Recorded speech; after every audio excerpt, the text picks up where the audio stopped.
Thank you for joining today's educational webinar with Cancer Support Community Los Angeles. I'm Abby Espinoza, the Program Coordinator at CSCLA, and I'm honored to welcome you to this week's webinar titled A Guide to the End of Life, A Social Worker's Perspective. Before we begin, if this is your first time joining us, Cancer Support Community Los Angeles is a premier nonprofit organization providing vital social and emotional support to families facing cancer, including patients, caregivers, and their loved ones, all at no cost. Our programs include support groups, healthy lifestyle classes, social activities, and educational programs such as this one. If you would like to learn more about our services or watch past webinars, please visit our website at cancersupportla.org. Before I introduce today's speakers, please note that your video and microphone are automatically disabled for this webinar. You may, however, enter your questions into the Q&A feature found at the bottom of the Zoom window at any time. Questions will be answered at the end of the presentation. We may not be able to get to all your questions today, but we'll get to as many as possible. And to introduce today's speakers, Ayaka Nakaji is a licensed clinical social worker and has served as the oncology care coordinator at Cedars-Sinai Cancer Center since 2019. She is passionate about helping patients and their loved ones navigate complex cancer care continuum. Ayaka received a Master in Social Work from the University of Hawaii at Manoa in 2011 and is currently pursuing a Master in Public Health at the University of California, Berkeley. Jessica Ernest graduated with the Master of Social Work from New York University in 2011.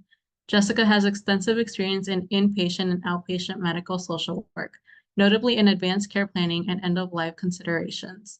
Jessica joined Cedars-Sinai Cancer Patient and Family Support Program in 2017, where she provides various support services to cancer patients and families as they cope with the complexities of cancer care. Jenny Christensen earned a Master of Science in Social Work degree from Columbia University in 2013. Jenny has extensive experience in medical social work and joined the Cedars-Sinai Cancer Patient and Family Support Program as a clinical social worker in 2020. She provides services to address the psychological, social, emotional, and practical needs of cancer patients and families as they cope with the complexities of cancer care. It gives me great pleasure to welcome today's speakers, Ayaka Nakaji, Jessica Ernest, and Jenny Christensen. Thank you very much for the kind introduction, Abby. We are all very happy to be here today. I am going to start sharing my screen.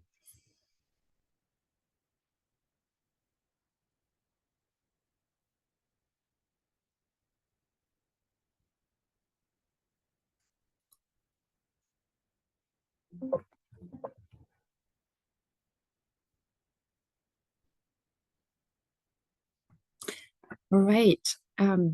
So thank you very much for everyone for joining today. We are so honored to present to you on this topic that we are all passionate about. My name is Ayaka Nakaji, and I am the Social Work Care Coordinator at Patient and Family Support Program at Cedars-Sinai Cancer. I'm joined by my colleagues, Jenny Christensen and Jessica Ernest. Today, we are going to talk about social workers' perspective on end-of-life process and planning. This is meant to complement the webinar that was done by our colleague, Sarah Lowe, A Guide to End-of-Life Nurses' Perspective, that you can find at the video on the Cancer Support Community LA's YouTube video library. Here's today's overview. We are first going to go over psychosocial and practical challenges when facing end-of-life, then discuss considerations for end-of-life care decisions and discussions with your medical team and loved ones. We'll then review meaning-centered psychotherapy principles and how you can apply those to your own situations. Before we begin, we want to make sure that we let you know that this is a very heavy topic, and please do whatever you need to do to take care of yourself. If you need to take a break anytime during the presentation, you can walk around and come back when you're ready to do so. And this presentation is recorded, so you can return to it later if needed.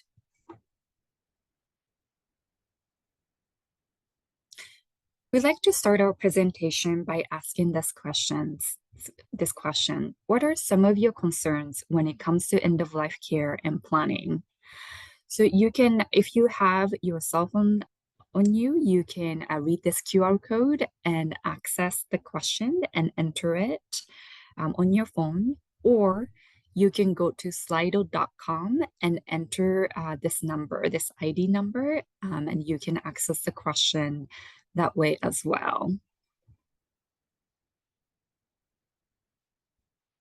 And I'll give you a few moments.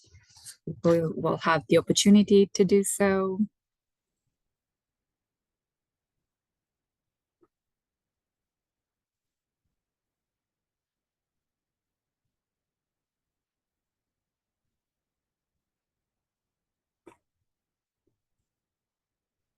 Making sure my parents and sister don't have too much of a burden, sorting out my debt. Financial concerns is a really big thing.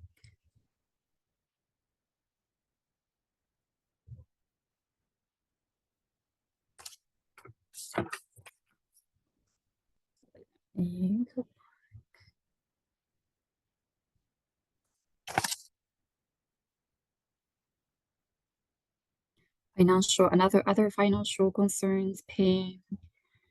Will my family have everything that they need?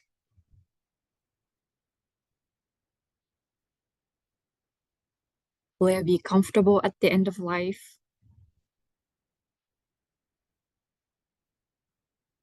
And it sounds like there are so the common themes that are appearing are concerns for your family, make sure that they are taken care of, and a pain and comfort as you approach end of life, how to start preparing my family and what they should expect, having those conversations in advance. When to leave my cancer center and go on a hospice care, making decisions about your treatment. And I will give it a few more seconds.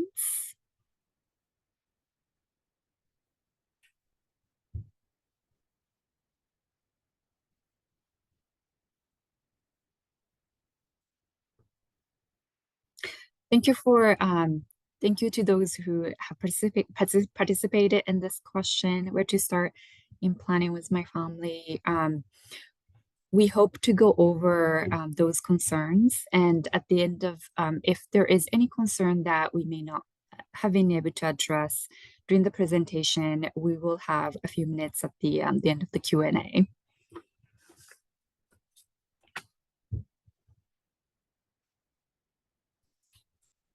So as many of you mentioned, these are some of the practical challenges that may occur at the end of, as one faces end of life.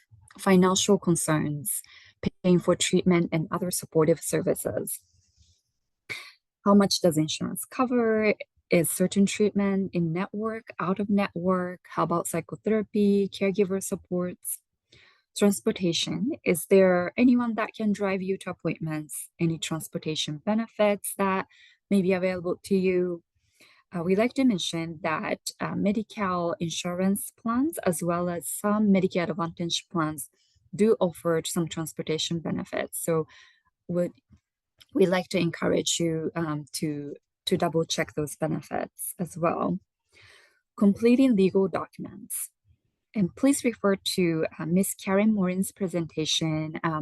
This was another Cancer Support Community LA hosted presentation that you can find on the video library, where she went over extensively about legal documents. And for long-term care planning, who is going to be the main contact and caregiver? Will you have to hire a caregiver out of pocket, privately? Are there others that you can rally for support? So these are some of the tips on tackling those practical challenges. For many of the hospitals or health systems, there are professionals that you can speak to address those concerns. Social worker, financial counselor, benefits specialists, there are different types of supports available that who can help navigate financial and practical concerns. If your oncologist's office doesn't have these additional programs and structure, you can look into resources like Cancer Care. That is a wonderful national organization that has a helpline that is staffed by licensed clinical social workers who can help you navigate those concerns and may be able to connect you with resources in the community. There are cancer type specific organizations as well that often that offer similar supports by telephone consultation. Gather and put all the important documents in one place. And this is either electronically and physically. You can maybe create a shared drive, such as Google Drive, and put all the documents in one place and share the access to with folks, with your family members, and whoever you want to have access to. Create a checklist and review with your loved ones. I'll go over this more in depth in the next slide. The fourth and fifth steps go hand in hand. It is important to complete your advance directive, but the most important thing is to have actual conversation with your loved ones so that they're aware of what your values and wishes are when it comes to end of life. So it's one thing to fill out the document, but it is another to have an actual conversation. And we'll review more about this in the next section, facilitated by Jessica. Estate planning and other issues. It may be helpful to speak with an elder law attorney. And again, it's important to do so to start this process early on so that everything you feel like you need to do everything, you need to address everything when there are a lot of distress with your symptoms and there are other things that you need to decide. Really planning and starting the process early is key. So the checklist may look like this. Personal and family records, for instance, social security card, birth certificate, and passwords for various websites, health insurance information as well. Financial accounts and property records that includes bank account and credit card information, real estate deeds, and things of that nature. Estate planning documents, will, trust, financial power of attorney, contact information of attorney if applicable, and retirement or pension plan information. Also, list of close relatives and friends with their contact information can be very helpful. And we'd encourage you to list your relationship to the person, either it be maybe this person is from your work, from your hobby, from your church. It can be very helpful for your loved ones to know what your relationship is to the person. And again, you can either share this list physically in written form, or you can have it in a shared document format and give access to that document, or even like a folder of those documents with your loved ones. Here are some psychosocial emotional challenges that you may encounter. Unfinished business. You may have had goals and aspirations you wanted to accomplish, but may not be able to achieve them. And there are anticipatory grief and loss. Similarly to the first point, you may have envisioned the life that you were supposed to live, which may not be possible because of your illness. There's also a loss of ability where you may not be able to complete a task or play a role that you have always played, such as being a caretaker or breadwinner of the family, which now may need to change. Constantly having to revise the plan. You may decide on what you want to focus in the remainder of your life, but you may change your mind or circumstances might change, in which case this might force you to revise your plans anyways. Having to live with constant changes can be incredibly challenging. And families' expectations and your wishes might be different in terms of what kind of care and treatment you like or do not want. and it can be challenging to navigate those conversations as it can get very emotionally charged. Aspects of culture, such as religious beliefs, dietary needs, and traditions, are all important considerations. And this may pose challenges, especially if the cultural practices might be different from the dominant practices or cultures. Your cultural background and upbringing can also be a major source of strength in navigating times of challenge and uncertainty. Here are some of the tips on tackling psychosocial challenges. Please know that it is okay to change your mind. There is no judgment. This is a fluid process. It is natural that you change your mind. And everyone's different. It is a personal process. No absolute right or correct answer. And you can set your own limits as to how much you want to or don't want to share about your illness or others. Some people designate point of contact or spokesperson for you so that people will go to that person to ask for updates and ask for information. So everybody is not coming to you for updates on your illness, treatment, of things of that nature. And find a community of people that you can lean on. This can look like joining support groups at Cancer Support Community, joining online support groups, or you may find comfort in being part of the community that is not at all cancer related, such as your hobby or choir, whatever that works for you, that gives you a sense of comfort and belonging. And seek psychotherapy and counseling. There are psychotherapists and counselors in the community that are specialized and experienced with challenges that arise at the end of life.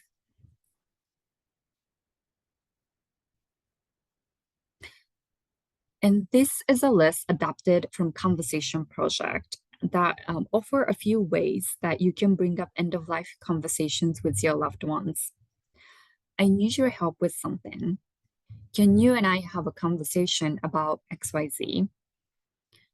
I was thinking about what happened to so-and-so, and it made me realize XYZ, maybe the importance of having advanced care planning conversation now rather than waiting.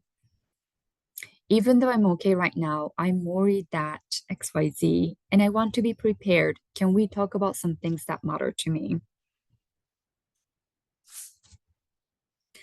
And again, please don't feel pressure to complete this conversation in one sitting. It can be a continued conversation over time. This is a quote by Dr. Kalaniti. He was a neurosurgeon who was diagnosed with lung cancer and later passed away at age 37. Following his cancer diagnosis, he decided to write a book detailing his end-of-life journey, which became a New York Times bestseller, When Breath Becomes Air. He says, the tricky part of illness is that as you go through it, your values are constantly changing. Death may be a one-time event, but living with terminal illness is a process. This really affirms that this is a fluid, ever-changing process. In the next section, Jessica will dive into more in-depth about end-of-life decisions and discussions with your medical team and loved ones.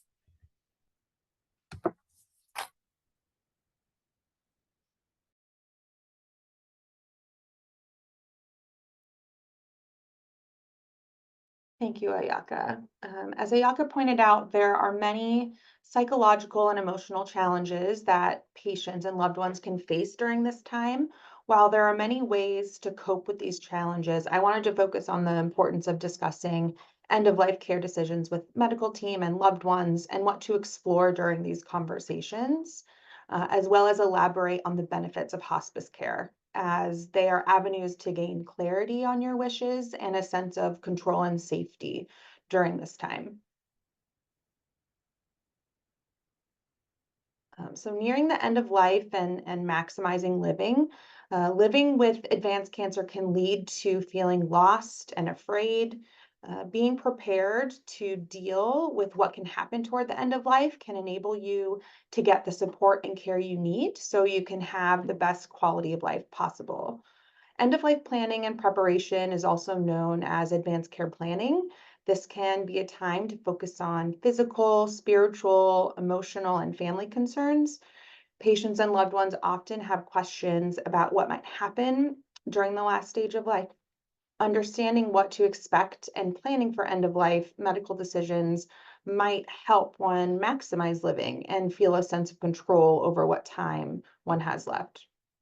Advanced care planning consists of thinking about what matters most to you, discussing your thoughts with loved ones, and recording and sharing your wishes with those you trust and your healthcare team.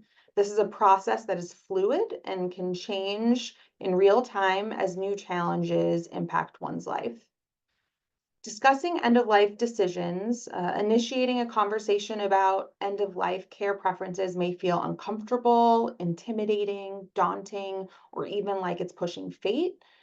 But knowing how someone wants to die, how much medical intervention they want, and where they want to die is important and beneficial. This can help ensure that a person's wishes are met, and it's critical to learn about care options and communicate care preferences with medical professionals before significant physical or cognitive impairments impact one's ability to make those decisions. So it's better to be proactive than to wait for the medical team to provide direction. Personal, cultural, and religious factors may influence how and when this discussion occurs, as well as who participates in it. A couple examples are that it might be taboo to die in the home or even mentioning the word death. Patient and family members' roles in decision-making can differ based on family dynamics and internal hierarchies of responsibility. And also some may include faith leaders in the discussion. So what you need to talk about. There are 3 key areas of discussion I want to focus on. The first being treatment decisions. The goal of any cancer care is to give one the best quality of life. It's important to determine what your lowest acceptable quality of life is and understand how medical options and decisions can impact quality of life. This is a very personal issue, so keep in mind that decisions do not have to be forever. You can change your mind about treatment and about what is an acceptable quality of life based on real-time circumstances. You can check in with the medical team and your loved ones throughout treatment to continually assess your quality of life and to determine if changes need to be made to better align with your goals and values. Secondly, I want to briefly overview Advanced Directive and the POST. Advanced directives put your decisions about your future healthcare in writing. It's a legal document that guides loved ones as well as the medical team in making medical decisions that are in line with your wishes, goals, and values when you are no longer able to advocate for yourself. Talk to your family about your wishes so that they know what you want. And be sure your closest family members can quickly and easily find a copy of your advanced directive, and this can help avoid additional trauma and distress during a medical emergency or when one's health declines rapidly. The POST is a portable medical order of life-sustaining treatment, and it's more specific direction compared to an advanced directive. It's a medical order that can travel with you wherever you are. Your POST tells healthcare providers what treatments you want or don't want and your goals of care, anywhere from in the hospital, at home, or in the community. A distinction I like to reiterate between an advanced directive and the POST is that the directive is a guide while the POST is a medical order. So when dialing 911, for example, in the event of emergency, a paramedic cannot abide by a do not resuscitate preference in an advanced directive. They'll defer to life-sustaining treatment, while they can abide by do not attempt resuscitation that's indicated on the POST. For more detailed instructions and guidance on the advanced directive and the POST, like Ayaka mentioned, you can reference the media library on the Cancer Support Community website and their YouTube page. Thirdly, I want to discuss hospice care, starting with this quote from Cicely Saunders, the founder of the First Modern Hospice. "You matter because you are you, and you matter to the end of your life. We will do all we can, not only to help you die peacefully, but also to live until you die." Hospice is a program that gives special care to people with a prognosis of 6 months or less and have stopped treatment to cure or control their disease. Hospice offers physical, emotional, social, and spiritual support for patients as well as their families. Unlike other medical care, hospice focuses exclusively on a person's comfort and dignity near end of life. And the hope is that hospice brings an optimal quality of life, making the best of each day during the last stages of cancer. Again, for a more detailed overview of hospice, you can refer to the end of life discussion our colleague Sarah Lowe did back in February. People with advanced cancer should have a discussion with their loved ones and doctor to decide together when and if hospice care should be considered. Unknown care goals can delay access to hospice care, resulting in hospice beginning when someone is just days or hours from death, and this scenario happens far too often. Misconceptions about hospice care are well documented and prevent open discussion among patients, families, and medical providers. The result is unwanted, unsuccessful care and hospitalizations instead of months of hospice care that could have provided symptom management to the patient, time for reminiscence, support for family, and death at a desired location.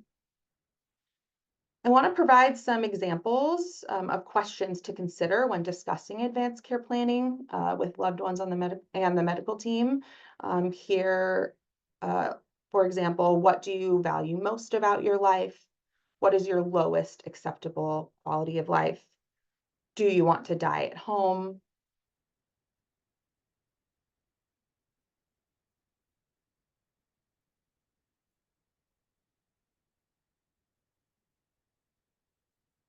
Who do you want to designate to make medical decisions? Do you want a funeral, memorial service, obituary?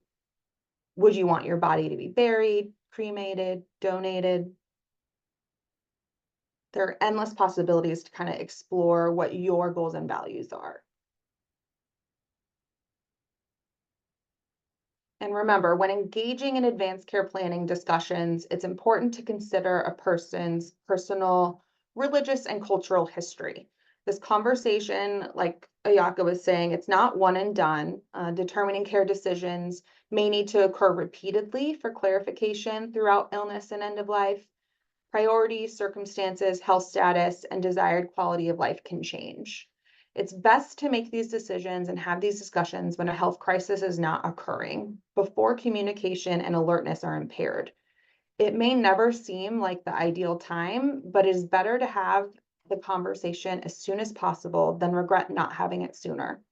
Time and time again, we have seen families conflicted in making medical decisions in the hospital when a loved one is unable to communicate, adding additional distress to a crisis. So having these discussions now before an emergency occurs can be a gift to loved ones so that they have confidence in knowing what you want and don't feel that added burden to make a decision themselves. We're going to do another poll with Slido. So please answer this poll by scanning the QR code or accessing the link by going to slido.com and entering that number there. So what word or what are your first thoughts that come to mind when you hear the word hospice?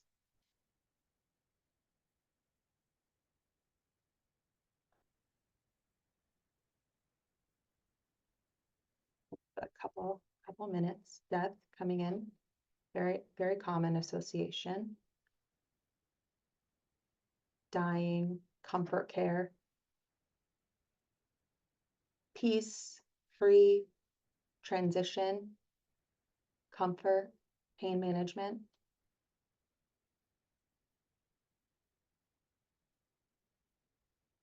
Again, there's no wrong answer, just kind of getting a baseline of those first associations with hospice. No more treatment, being at home.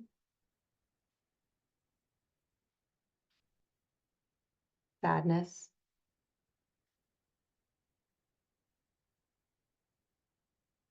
Give it a few more seconds.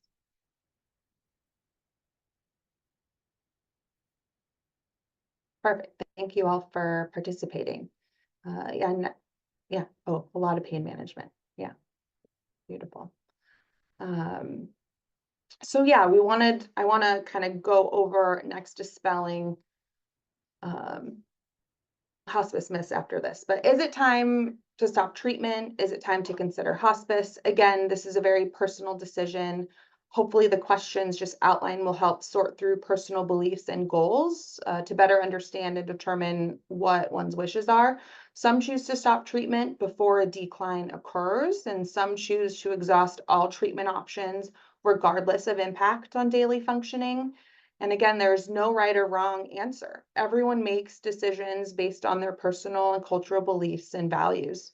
We as social workers are here to support and advocate for your wishes, validate your goals and values, and help process and alleviate any guilt or shame. So now I'd like to kind of go through dispelling some of those hospice myths that are very common. One, hospice is giving up and losing hope. The concept of hope can shift and grow from aggressive cancer-directed treatment and prolonging life to focusing on comfort, dignity, maximizing quality of life. Choosing hospice can be a way to gain control and actively and intentionally plan for end of life, prioritizing personal wishes and how one wants to die. Next, hospice is for people whose death is hours or a few days away. Most families wish their loved ones had received hospice care much earlier in their illness. Hospice can be accessed up to 6 months before an expected death, giving patients time with family, friends, pets, and the possibility of extended support from the hospice team. As social workers, we hope that patients and families access hospice services much sooner than end of life when possible, so that they can maximize living for those no longer seeking treatment. Next, hospice is where people go to die. Hospice is a service that can be provided in the comfort of your home. There are a few locations one can receive hospice, including in the home, at a nursing facility, or in the hospital. Hospice does not automatically mean that you won't return home. You can collaborate with the hospice social worker and medical team to plan for the desired location of death if possible. This can mean that hospice services can be received at home for months prior to death. Some do not want to die at home and leave loved ones with that lasting memory, while others may want to die at home, surrounded by loved ones. Next, you can't keep your own doctor if you enter a hospice program. It is actually a benefit to have the primary care transferred to the hospice medical team, who can make real-time decisions related to medical and comfort needs, keeping the patient at home and not having to be transported to and from medical facilities, which can cause increased and unnecessary suffering. This does not mean communication with your previous medical teams and oncologists needs to end, though, and often updates can be provided. Next, it is the doctor's responsibility to bring up hospice. As I previously touched on, patient and caregiver can initiate this discussion. Since hospices consistently hear from patients and families that they wish they had received hospice care sooner, it's a good idea to let the physician know at the time of diagnosis or progression that you are open to discussing hospice at the appropriate time. Patients and families can also contact a hospice directly to learn more about their services. So it's not necessary to have the physician referral for that initial orientation call. Next, once the choice is made for hospice care, there is no turning back. Individuals are actually free to leave a hospice program at any time for any reason without penalty, and re-enrollment in a hospice program is permitted as long as the medical eligibility is still met. Hospice professionals hasten death. Again, the hope is that hospice is utilized for weeks or months prior to death when possible, because the goal is for a natural death to occur in peace and with dignity. Studies have actually shown that patients can live longer with hospice care compared to those with the same illness who did not choose hospice care. Hospice is only for the elderly. Hospice care is available to anyone of any age who meets eligibility. While there are different criteria and care provided to children, all eligible adults have access to hospice when they have decided to discontinue cancer treatment and focus on comfort. Some important takeaways from all of this is be proactive in planning for end of life and death. Advanced care planning is crucial to ensuring that one's wishes are known and met. It's a way to actively and intentionally plan for end of life. Such discussions and decisions with loved ones and the medical team can relieve some fear or anxiety and lead to an increased sense of control and safety. Choosing hospice care is not a sign of weakness or defeat. It can be a way to maximize what time is left of one's life. It is beneficial to focus on quality of life during end-of-life care, maximizing living and meaning in whatever time remains in one's life.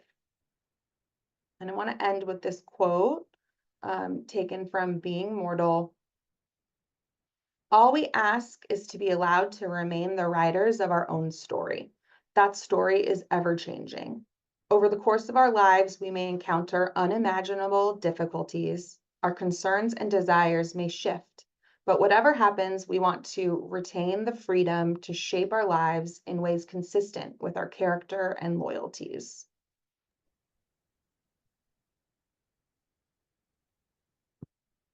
Great.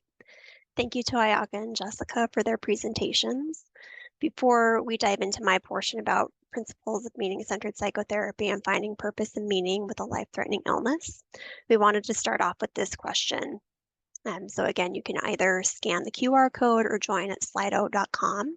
And really, the question is, what would you consider your legacy? So when you think of your legacy, what comes to mind?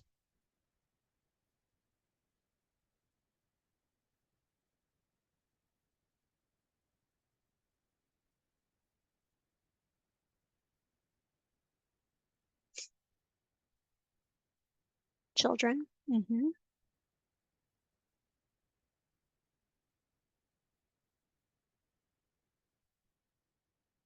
Too many things, I get overwhelmed. Okay. Kindness, humor, helping others, fulfillment.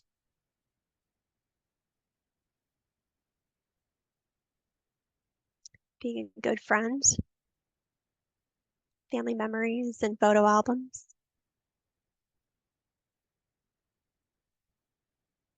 Kindness and warmth. Cancer advocacy. I like that.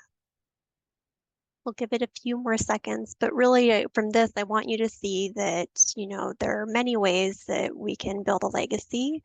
It doesn't often have to be this grand gesture that we often will think of with a legacy, but it really can be how we live our life, being kind, having humor, helping others, the relationships that we have, and different things like that.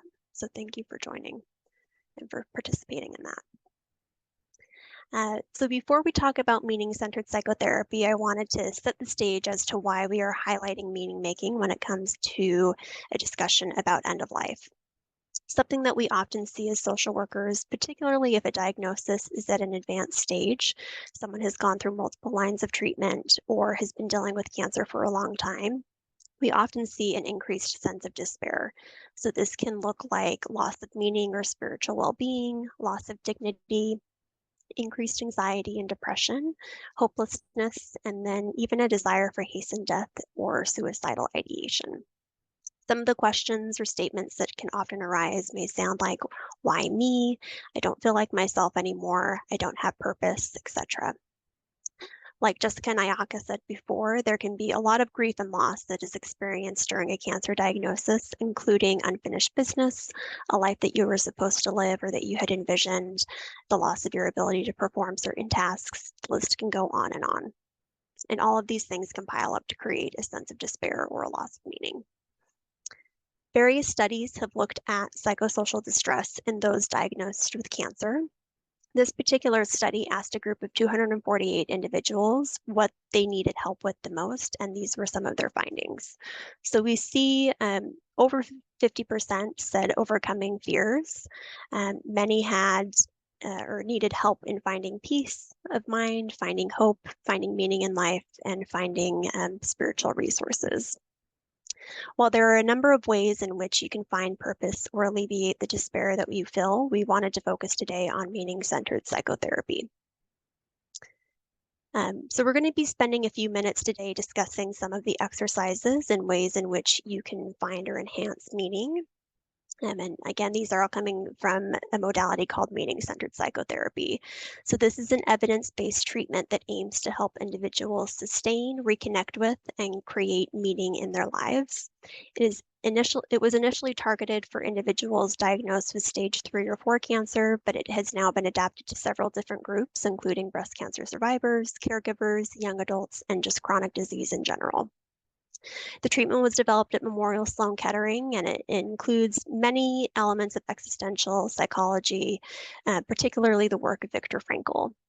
And the ultimate goal is to optimize coping through an enhanced sense of meaning and purpose to make the most of the time that an individual has left, regardless of how long or how limited that time is. It can be done in formal settings. You can do it individually or in group settings, or you can kind of pull from the concepts of it to do it in a more informal way.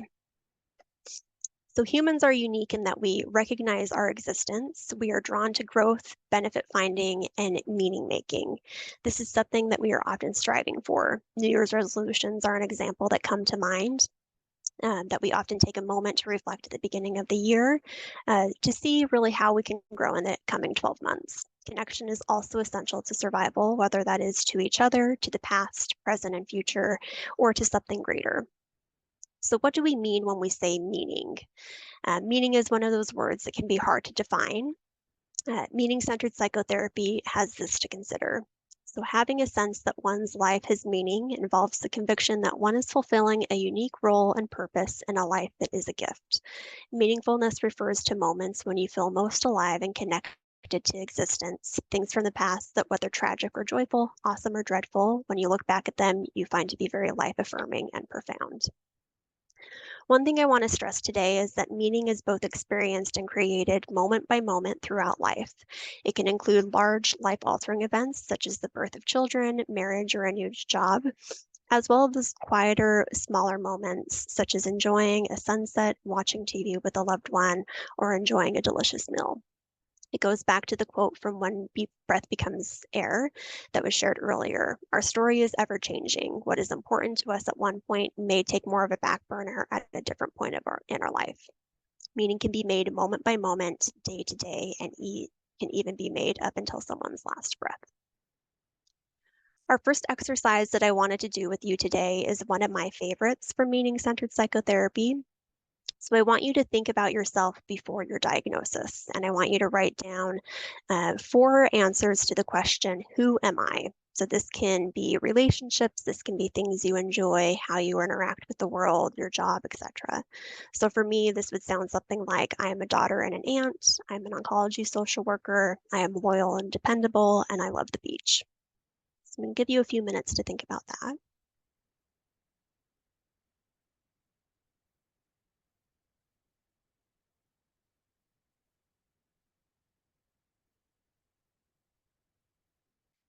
And now I want you to ask yourself the same question, and I want you to identify 4 ways to describe yourself. Only this time, I want you to think about yourself after your diagnosis. So take a few moments to think about that.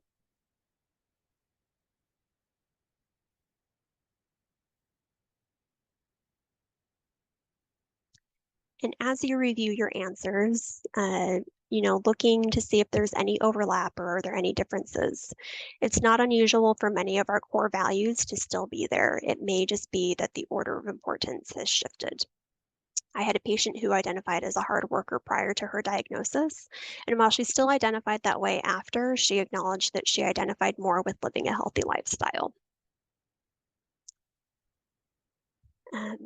So with cancer and meaning, so suffering can often act as a springboard for finding meaning, connecting with meaning, and creating more meaning. So if you have lost meaning, the idea is that you are able to create it again. One of the participants that we had in our meaning making group a few years back made the comment that these arrows are not just linear. You can have moments where you find meaning and then something will arise where you may lose your footing or meaning again, but you can always reconnect at a different time. So diving more into meaning-centered psychotherapy, it identifies 4 sources of meaning that we will review today. And the first is historical sources of meaning. So this is really our past, present, and future. This is where you're going to be thinking about past memories, family values, and traditions. Our past legacy is something that is given to us and it cannot be changed. However, we do have the capability to create and live our present lives and our future lives. These are continually open to possibilities of growth and renewal. Some questions that you might ask yourself as you explore historical sources of meaning are, what values have been passed on to you? What are moments from your life that you cherish? And really trying to think about life as a living legacy. This is as something that you can give currently, you can live currently and hope to live in the future. I like to think of historical sources of meaning as a circle. Our past legacies are given to us and our lives, and we live our present and our future, which then becomes the past for those around us, whether that's our family members, our friends, our neighbors. So it really does become a circle of life. And another exercise you can do is when you look back on your life, what are some of the most significant memories, relationships, traditions, events that have had an impact on you? And just write something about those.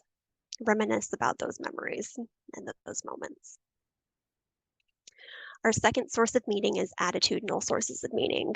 So this is really about how we respond to our life circumstances. When you look back on your life and in your present circumstances, how have you encountered or approached life's limitations? What is the attitude you take towards suffering? We may not have control over limitations in our lives, but we do have control over how we respond to these limitations and obstacles. This source of meaning can be really helpful during a cancer diagnosis when it feels that so much is no longer in your control, whether that's the diagnosis, the types of treatments that are being offered, the side effects that you're experiencing, just having endless medical appointments day to day. It can be really helpful to recognize that while you may not have control over what is happening, you do have control over how you respond to that.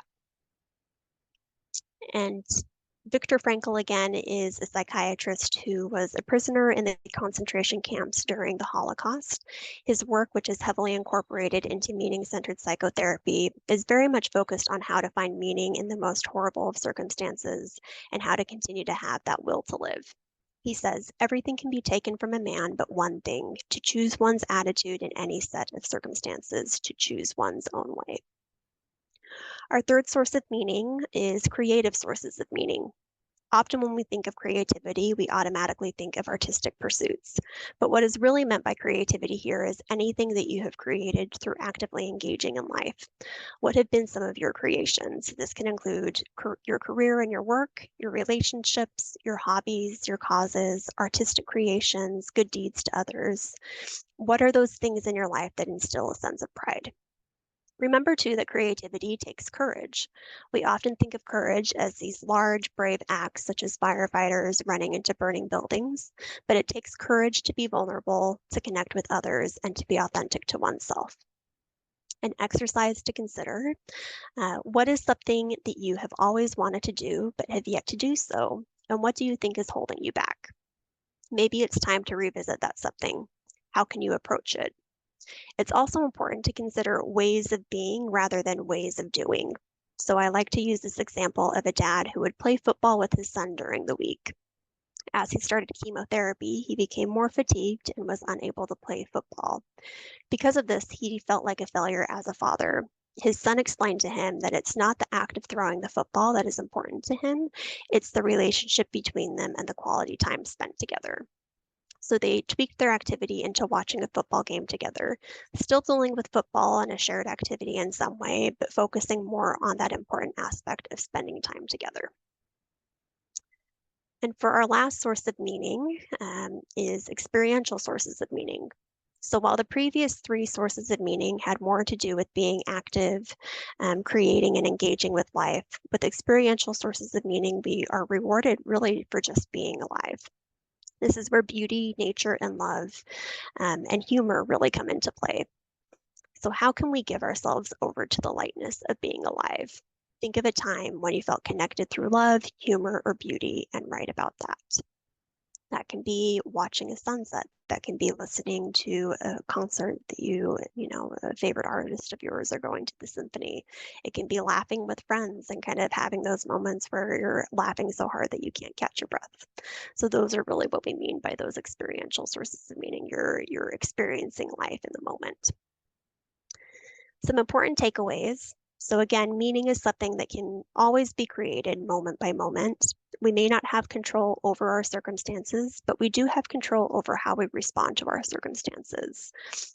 Think of ways that you can connect with meaning in your life, whether that is reconnecting with something that was lost or creating new meaning moving forward. Many experiences fall into several sources of meaning. Jessica and I ran a group last year where our participants talked about living life through sunsets. Sunsets are something that she enjoys experiencing. It is also a legacy that she passed on to her children, where they will share pictures of beautiful sunsets with one another. And the bonds that she had with her children and that were between her children was something that she was very proud of. So from this one example, we've hit historical, creative, and experiential sources of meaning.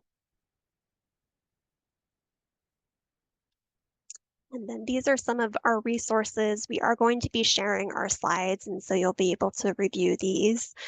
We have a few videos, we have books that can be helpful, and just organizations in general.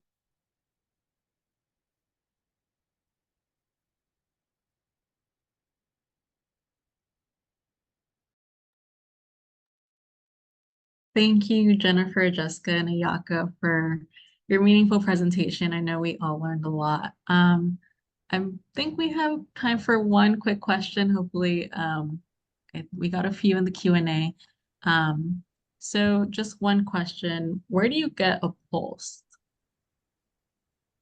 Yeah, a pulse, your medical provider should have access to them. They're also available readily online. So yeah, Sure. they should be able to get one quickly. Thank you. And another question that we received was, do you have choices on who the hospice team / facility is? Absolutely. The social worker or the medical team might have a list, or ones that they work with frequently, but ultimately it's your decision. So you can definitely kind of research and talk to multiple to see which one you connect with. But you absolutely can decide which one. Thank You can you. also change your mind and change the agency, the hospice agency. So it doesn't mean that once you commit it, you have to stick with that specific agency. Perfect. Thank you. And then just a final question. What is the difference between getting palliative care at the cancer center versus going on hospice? Yeah, palliative care is still when you're on active treatment, whether that's controlling disease or pain management. So the palliative care doctors can help with symptom management and help you make sure that your goals of care are aligned with your acceptable quality of life, and your values, so they can kind of keep track of that with you along throughout treatment, whereas hospice is when you're deciding to stop cancer treatment and just focus on kind of comfort care and quality of life. So it's not as much active treatment. So it's just a different shift in kind of what the goals of care are. Yeah, if that's helpful. You guys want to add Yeah. anything? Yeah, I was going to add, the way I like to think about it is palliative care is the umbrella and hospice falls under that umbrella. So palliative care is something that you can be receiving from the time of your diagnosis all the way through, making that decision to switch over to hospice. And so it's something that is really focusing on symptom management and improving someone's quality of life. And hospice is really just a subset of that specialty that's really focusing on end of life. And like Jessica said, once you've made that decision to stop treatment. Perfect. Thank you so much.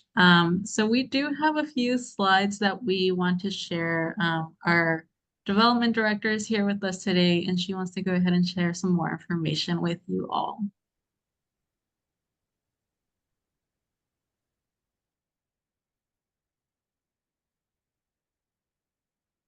Let me get off my screen share is being a bit difficult today, but we are going to figure it out. Yeah.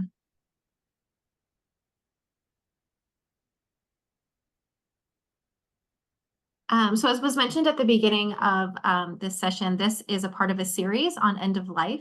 And these educational webinars are presented by the Benjamin Society. And the Benjamin Society is a group of donors that have left funds, whether it's in their will or their bequests, or have given stock donations to make sure that cancer support communities services last in perpetuity. So I wanted to make sure that everybody was aware that the Benjamin Society exists. If you have any questions, you can feel free to reach out to myself at cancersupportla.org, and also visit our website to learn more about the Benjamin Society. And then we also have an upcoming event as part of the Benjamin Society next Thursday on June 20th. We have Ellen Sachs, who is a former CSCLA participant. She's a 4-time cancer survivor, and she's written an amazing book called The Center Cannot Hold, I believe is the name of it. She's a professor and just an incredible woman. She's a MacArthur Grant winner. So she'll be at our community next Thursday speaking about her book. It's completely free. So if you'd like to attend that session, you can email me as well. It'll be up on our website too. Thank you, Kristen. And then we just have one final slide that I would like to share, just to let you all know more about some resources that CSCLA offers. I can pull that up right now. So again, if you have any questions, please feel free to email us at info@cancersupportla.org. And if you would like to learn more about Cancer Support Community Los Angeles, you can feel free to visit our website at cancersupportla.org. And we also have a few caregiver support groups that we have. We have 2 general ones, and then we also have a metastatic caregiver group and a young adult caregiver group, which is for anyone between the ages of 18 and 40. And if you'd like to get to know more about how you can join this group, you can go ahead and scan the QR code, or you can also call us or email us at info@cancersupportla. And again, the speakers were kind enough to share their slides. So if you would like a copy of the slides, please feel free to email us. And I'd just like to thank again our speakers, Ayaka, Jessica, and Jennifer. It was really great having you all here today. And I know we all learned a lot. So thank you so much. Thank you so much for having us. Yes, thank you. Yeah. Thank you for joining, everyone. And thank you to our participants for joining us today and also interacting with us. And we hope to see you at the next webinar. Thank you. Bye.